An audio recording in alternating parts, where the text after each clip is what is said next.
Hey, folks. I know it's been a while. My name is Sassafras, and this is the Heart of Witchcraft podcast. And I've gotten a lot of emails since beginning this podcast. I'm going to use this episode to address those questions. Some of these folks have waited for some time.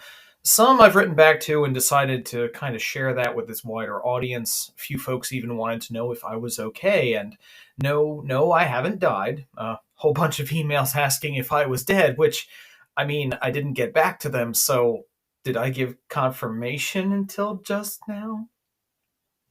So, in the plucky spirit of getting back on the horse, I'm going to pull up these questions I've received together and see if I have any worthy answers for anybody. So, why not just jump right into it?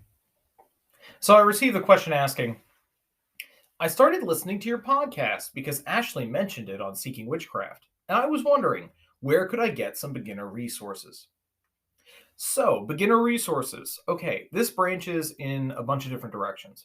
To keep it short, I would advise reading a book or two.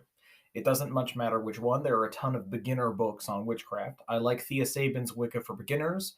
I think reading Cunningham's Wicca for Solitary Practitioners is also a launching point. I like Doreen Valiente's Witchcraft for Tomorrow. The mini Book of Shadows in the very end of that book is coven focused, so those of you interested in starting a group, there's somewhere to look. It's an old book written in the 70s, so you have to keep that in mind as well. There was a book a while back which I haven't ever heard another mention of from an author who seemingly vanished into thin air, or at least off of my own radar, named Katrin McMorgan Douglas. The book title is All One Wicca. It's an eclectic book. And I kind of think the word eclectic as a term doesn't mean much anymore. It just went and got used right to death. This book predates that death. So there's somewhere you can look. In the end, I'm sure someone who thinks it better.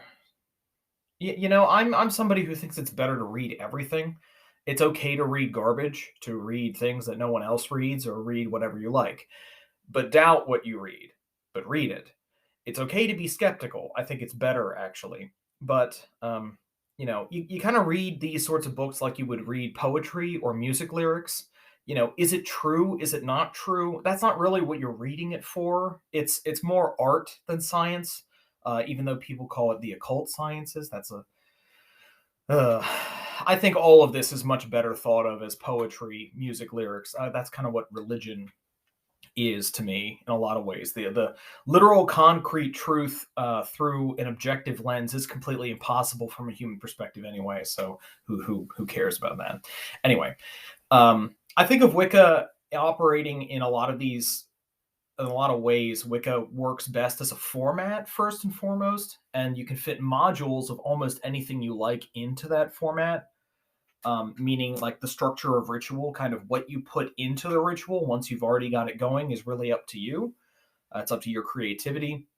And so reading books like this gives you a larger wealth of material to work with, kind of kicking around in the attic. That's something I always say and will continue to say is the gods use what they find in the attic. So read, put things in your attic, pay your dues, try out a book, see if you like it. Yeah. If everything didn't kind of work within the realm of Wicca, or if Wicca couldn't kind of accept almost anything and work with almost anything, then appropriation wouldn't even be a concern in the first place. Anyway, so more resources than just books. Join a Facebook page, a Discord, nearly anything, big or small. Find an online community to join. I'm mostly thinking Facebook here. I'm showing my age there, perhaps. One can try Witches Seeking Witchcraft or The Solitary Witch on Facebook. Both of those groups are big and have a wealth of people and some memes now and then. You can lurk, if nothing else. There's nothing wrong with lurking. Don't let yourself be baited into being forced to actually participate. Who would want to do that anyway? It's a good place to get used to seeing how folks are in these groups. And don't forget, you are on the internet. It's the internet. So keep that in mind, because you're going to meet colorful characters with all kinds of interesting things that you should still doubt and be skeptical of. Don't let people talk you into things without your common sense being engaged. If there are regional, often there are regional witchy Facebook groups, sometimes statewide ones. I think that's cool. I like the idea of being able to meet with people. Um, you may want to use an alternate profile until you know that you're in safe water, if only because that gives you the option of remaining in the broom closet. It doesn't automatically out you, if you make a mistake and join like a public occulty page and show off to all of your evangelical friends and neighbors just what you're interested in on the side. I think it's a prudency thing. A person should be careful. It isn't in your interest to wreck your life on the being open principle. A lot of people think that you need to not be in the broom closet, that's important. It's a political statement, and it is. But one of the virtues of witchcraft is being in the shadows and not having like big church placards or billboards telling you you're going straight to hell. That's not really something witchcraft does. And we aren't the Church of Satan. I say we as if it's a solid singular front. And in some ways it is. I mean, that's a whole other thing. Like, what is witchcraft as a societal movement is something a person could think about. Anyway, in my mind, you should keep it to yourself until you're around like-minded people. And even then you should have discretion and not share necessarily everything until you know you're in the clear. Keeping secrets are the bread and butter to witchcraft. So I will go ahead and continue speaking about witchcraft on this free podcast, available for download wherever fine podcasts are found. If one is a seeker, and by that I mean someone who's looking for a traditional coven to petition to join, there are a few places one can go.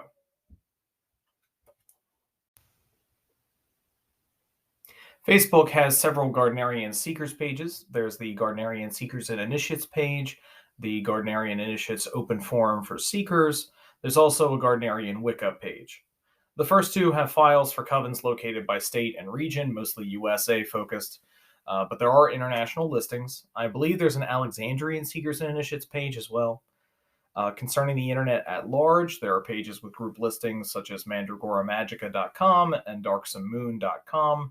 These aren't definitive. I'm certain there are many that I'm not familiar with. I know some groups used to use meetup.com or other group meeting type deals back when people met in person, pre-pandemic. So there are a few places to try to follow up. I consider here resources to be places to ask questions or see other questions being addressed. Things that have intro materials, trying to find communities to be a part of, just lurk and see what happens on these various pages. The next question, and I'm kind of paraphrasing here to avoid personal details. First off, I'd like to thank you for all of your podcasts. My partner and I have enjoyed them a lot, and it has helped immensely with learning about Wicca.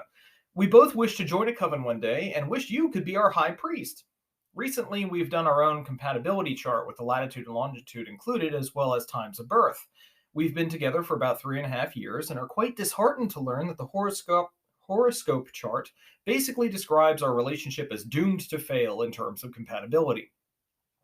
We've had our share of conflict in the past, but our feelings to each other have remained constant. Our relationship has been stronger than ever, and we feel that we can be able to overcome a lot of challenges.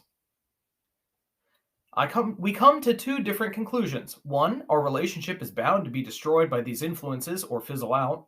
Or two, astrology isn't that important or real, and that our willpower and love are what makes the relationship. I know it is not that cut and dry, but the second conclusion puts us at odds with Wicca, and we are wondering how powerful these influences are on us.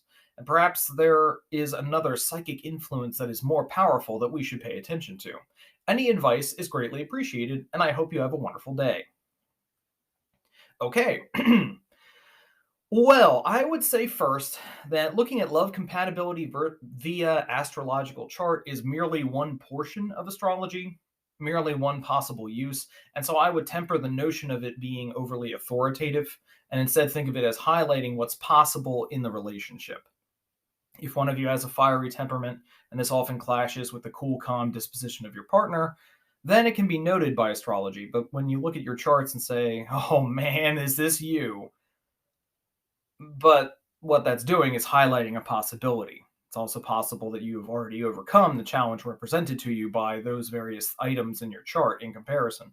And I don't have your chart in front of me, so I can't really give an opinion on that. I'm not really aware of an astrology which claims to absolutely dictate your fate and fortune, instead of just saying, hey, look out for your passions. They could lead you to disaster, or your artistic side is the one to trust when you consider what really matters in your life. Those sorts of things. So, first, I wouldn't dismiss the astrology, but I wouldn't take it to mean anything more or less in your own relationship. What problems have you overcome thus far? That's not going to be told to you on your chart, but you can see evidence of it on your chart. Are there threats to the relationship which the astrology points at is a question to ask. On the other side, if we aren't talking about the inevitable conflicts of sharing your life with someone, does the astrology highlight commonalities or places without conflict? It isn't all problems, after all. Your relationship in time, I wouldn't say, is dictated by the stars. I don't think natal charts really do that, particularly not when they're held in comparison. But I only have this conclusion because of my own knowledge of astrology, at least the knowledge of astrology that I possess, which is not universal. I have so much more to learn on that.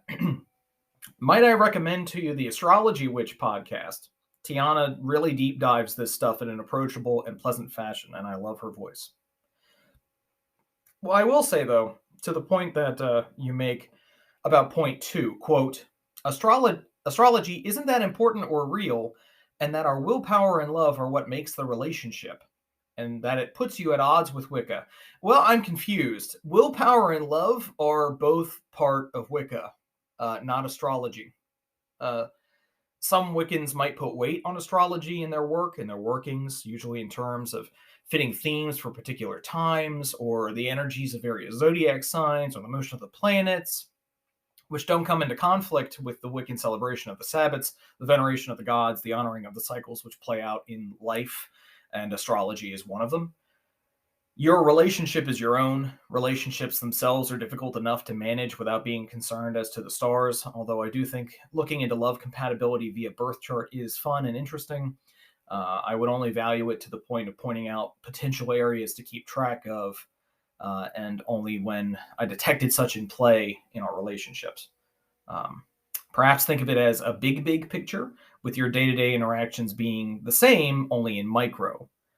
Relationships are tough. Perhaps your chart compatibility makes for a good map in that relationship, but navigating from point A to point B feels very different when it's, okay, take a left turn here, take a right turn here. No, wait, no. We have to do that after the bridge. We got to turn around.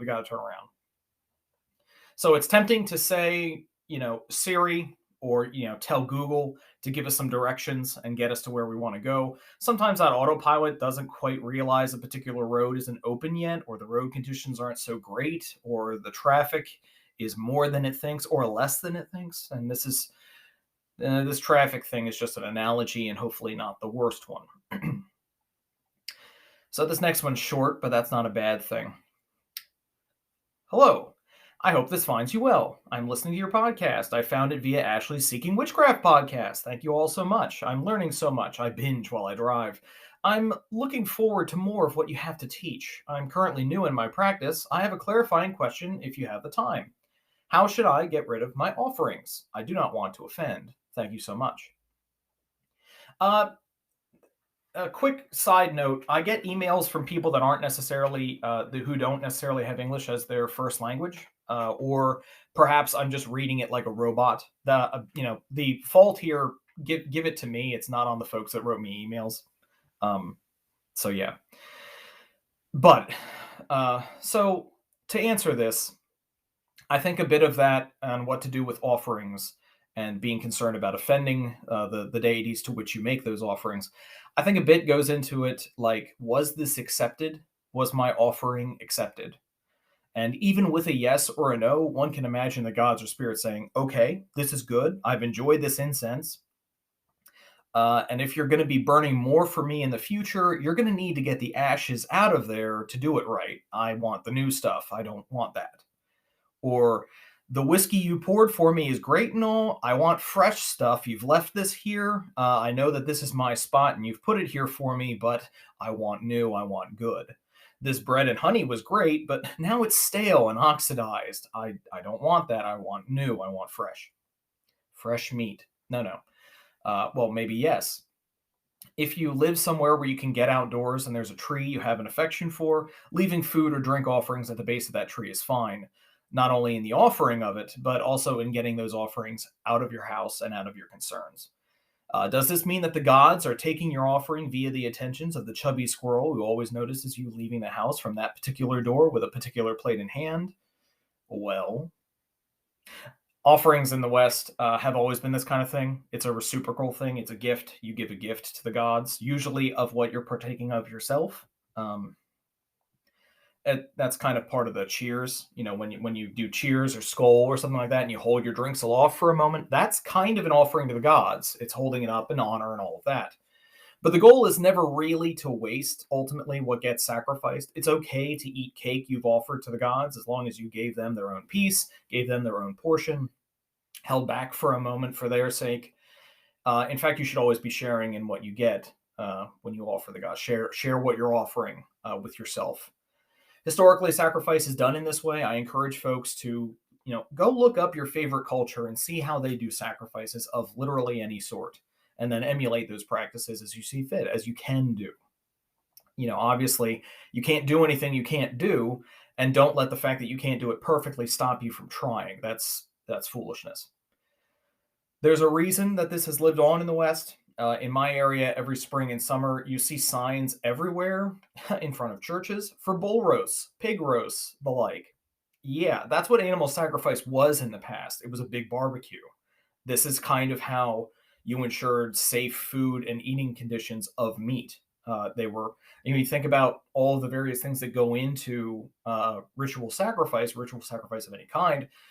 So much of it infringes on this is kind of part of the doing purifications before ritual. Well, you can see evidence of this in trying to not taint meat that people are going to be eating, and people were almost always going to be eating sacrifices. It's kind of one of those things where actually there's a Greek myth about this, as far as well, what of the sacrifices do the gods want? And the humans and the gods are having an interaction, and the humans offer to the gods. They say, are we going to give them the really good stuff, or are we going to give them the stuff that we want to eat, or are we going to give them the stuff that we don't eat and that we can't eat? So they kind of scheme and give something that looks really great to the gods, like they wrap it all up so it looks great, but in reality it's what the humans don't want rather than what the humans do want. So it's a two-parter there. I'm not saying that they should get the best slice of meat necessarily. I mean, you get it. Hopefully you get what I'm saying. Anyway, yeah, meat wasn't really available the same way, and even then, a portion of bread or of cake or of wine is given to the gods. So, yeah.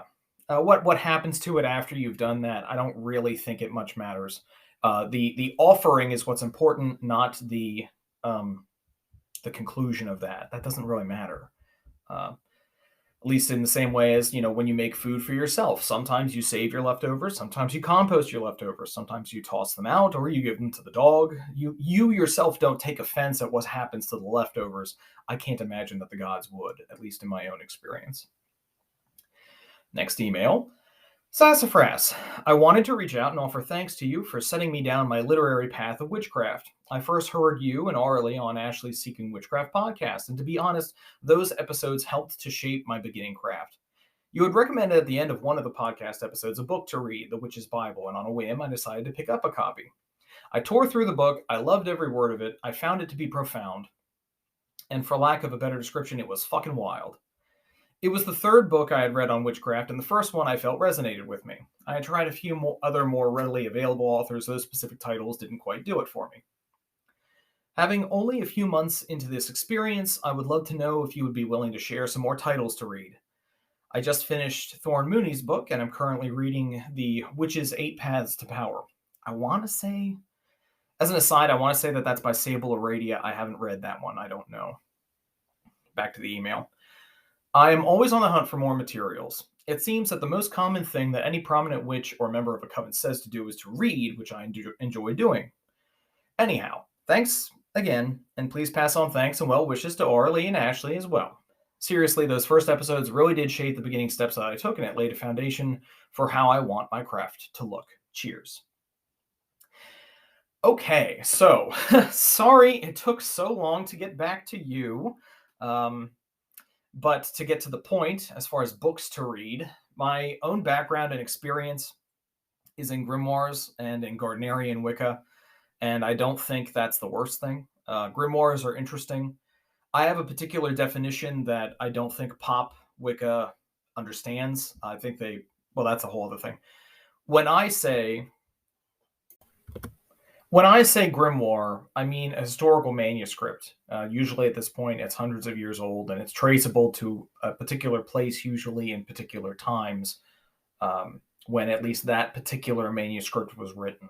It's kind of like if you were looking at various historical documents pertaining to Shakespeare, various drafts of, ultimately it's the play Hamlet, but there are different drafts of it that were written at different times for different performances of it. Some of those performances we know about, that sort of thing. That's a grimoire. And at this point, like, we've long departed from the idea that what is basically your own diary, your own magical diary, your own personal book of shadows. No, those are not that. We're not talking about the same thing. We're talking about apples and oranges. When it comes to the term grimoire, I think we would all be better off if we called those various items books of shadows. Your own personal thing, a book of shadows or a magical diary. I think grimoire gets it really muddy. A few hundred years from now, something that you're writing might be considered a grimoire by people who aren't you because you're long dead. That's kind of more the context there. Many of those grimoires, those manuscripts, were popularized because of the attention and translations by members of the Golden Dawn in the late 19th, early 20th century. Much of the life of grimoires was in the modern period, meaning from the late 1400s to the present, when, frankly, more people could write, at least in the modern context. There are more ancient ones. The PGM is an example of that, the Greco-Magical Papyri.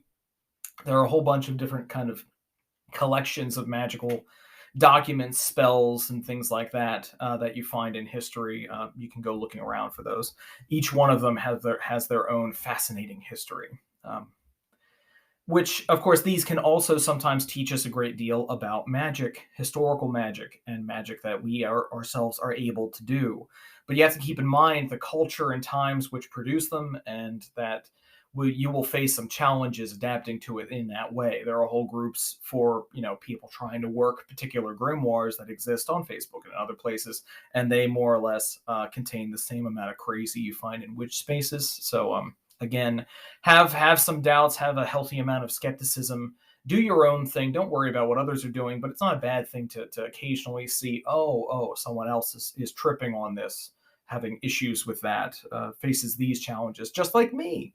That's kind of what community is for. Anyway. So if you wanted to get more into that particular avenue, I would recommend to you the work of Joseph Peterson or perhaps Stephen Skinner. Both of these folks have been involved with grimoires and grimoire manuscripts for a very long time, and you can find different flavors of that sort of thing. Definitely look up each individual one before you buy them. Some of these books can be quite expensive if you get them new. Maybe you can be lucky and get them cheap used. Those are the more advanced versions of those books. The grimoires I find very, very interesting and consider them to be very influential on how the occult developed in the West to the current day. And for me, that's interesting enough for me to want to know more about them. You can buy cheapy versions. I mean, obviously, being hundreds of years old, a lot of these things are public domain, or the translations that were done in them are public domain. And you can buy cheapy copies of these off of Amazon for like $7 Prime, or just find the text for free online. These are things that you can do. Try reading the Greater Key of Solomon or the Lesser Key of Solomon. You can find books with those titles, or at least some version of them. You don't have to spend much money on the researched editions by, say, Stephen Skinner or Joseph Peterson. You don't have to spend money on the research versions before you actually have a good idea what it might be, based on reading the trash tier editions ripped right off of sacredtext.com. Do whatever you want, whatever. I'm not dismissing it or dismissing you. It's really easy to get distracted. I'll put it that way. Let's continue. And as far as what those things have to do with witchcraft, that turns into a whole other question. Obviously, containing a text, even if it's having you invoking angels to evoke demons, etc., well, at the various time, people looking at you possessing these books, they would call them satanic and call you a witch, regardless of your intentions or if you've even read them or not. So I think I do think personally that it's responsible for the modern practitioner to know what the contents of some of these books are. They've been very influential on the West, on the occult as a whole. But that's grimoires, which might not be your bag. It might not be your tea. It might not be your bag of tea. That doesn't work. So, somewhat related to that topic, I think that it might be good for impressionable young minds or impressionable minds young to the subject, eager to remain edgy or dying. Eager to remain edgy or die is what I meant to say there. In any case, you could try out Gia Sophia, The Argo of Magic, 1 and 2 by Jake Stratton Kent. I kind of feel that the less I tell you about them, the better.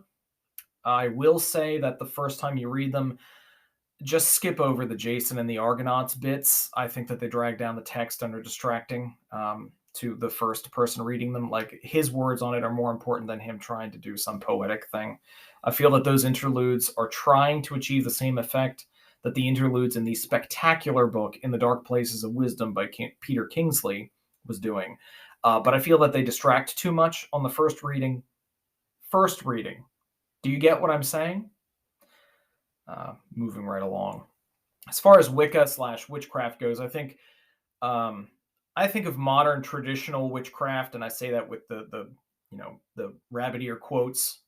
Modern traditional witchcraft is actually an offshoot of Wicca. That's my hot take. Maybe that's a future possible episode if I want to ruffle feathers. I would recommend books written by early high priestesses of Wicca, things by Doreen Valiente or Patricia Crowther, perhaps. But some of their work is biographical or historical in nature. And while I think that's very important, I don't know if that's something that would be of use to most folks listening to this. So while I would value it in my students, if they chose to read those things, I don't really require reading, as ironic as that might sound. I think it's useful, but I can't. If I have difficulty convincing folks to brush their teeth, I don't know. It doesn't work. Something that's useful and good for you isn't necessarily easy to get people to do, and it doesn't necessarily always bear fruit. So you have to keep that in mind. Some people are just not natural readers. Some people do well with audiobooks. Some people don't. Some people just say, I just find it droning. It turns into ASMR for me. So anyway, back to the topic of the early high priestesses.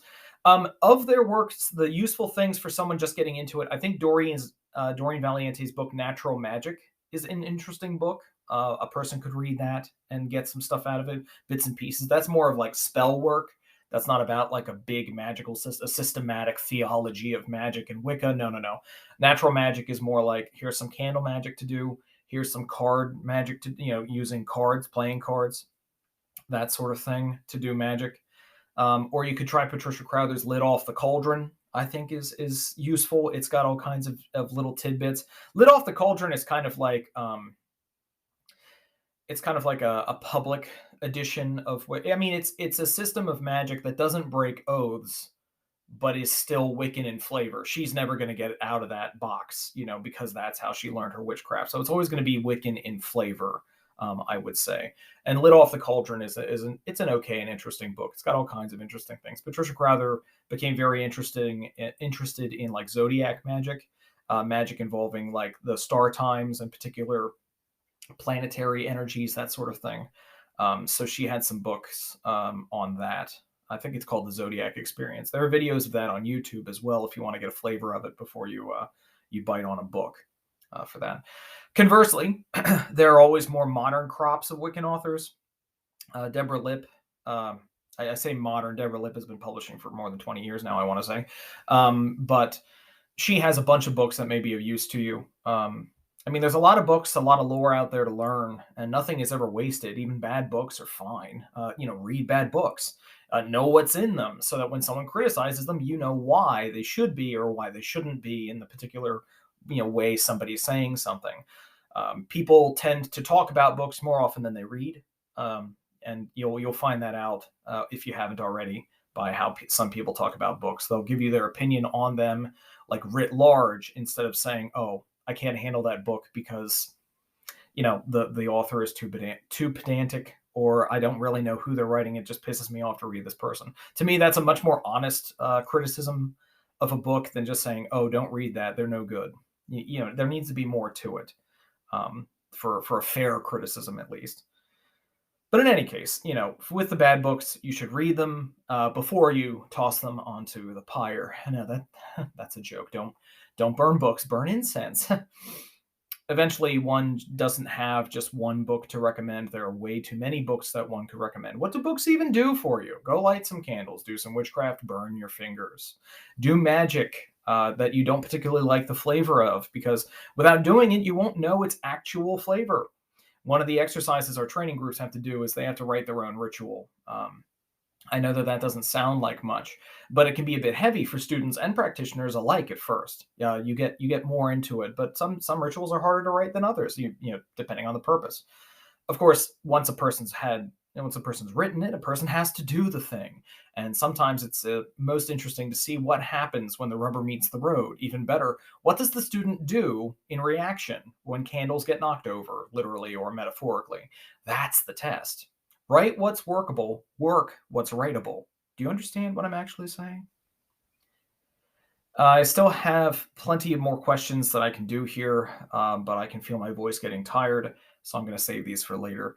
I'm feeling pretty talked out. So I'm going to return soon enough to do more, because I have a bunch more questions in my little rain barrel here. Hopefully these were enjoyable to listen to. If you would like me to attempt one of your questions, and I welcome them, I'm reachable at heartofwitchcraft@gmail.com. I love your emails. I love the support that I've gotten from you guys and people telling me to record more episodes because they're worried I'm dead. I'm going to try and put out more episodes here in 2022.